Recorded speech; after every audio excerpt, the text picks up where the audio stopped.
Wacana pemekaran Kecamatan Talang Kelapa Banyuasin dinilai Ketua DPRD masih belum mendesak.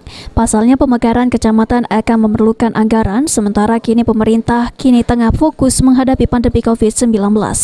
Irian Setiawan mengakui jika pemekaran Kecamatan Talang Kelapa tingkat kepadatan penduduk sudah cukup tinggi. Namun politisi Golkar tersebut menilai kepadatan bisa terjadi di Talang Kelapa karena berbatasan dengan Kota Palembang. Namun dirinya menegaskan pelayanan publik di Kecamatan Talang Kelapa tidak terganggu meski jumlah penduduk yang tinggi. Waktunya, karena kita kan masih fokus untuk menghadapi pandemi, terutama untuk vaksinasi.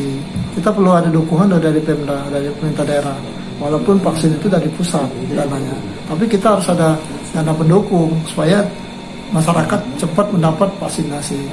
Dan juga masalah pelayanan sampai saat ini belum terkendala, karena wilayah Kecamatan Talang Kelapa masih bisa tercover lah dengan wilayah cakup yang ada. Memang penduduk padat, karena wajah padat karena perbatasan kota. Oleh karena itu kami menganggap itu belum saat ini lah. Tapi waktu depan boleh ya, tapi saat ini belum. Kita masih fokus pelayanan kepada masyarakat, terutama menghadapi pandemi dan juga vaksinasi harus didukung oleh pemerintah. Irian Setiawan melihat jika Kabupaten Muba yang menjadi Kabupaten Induk Banyuasin hingga saat ini masih memiliki 15 kecamatan, sementara Banyuasin sudah memiliki 21 kecamatan.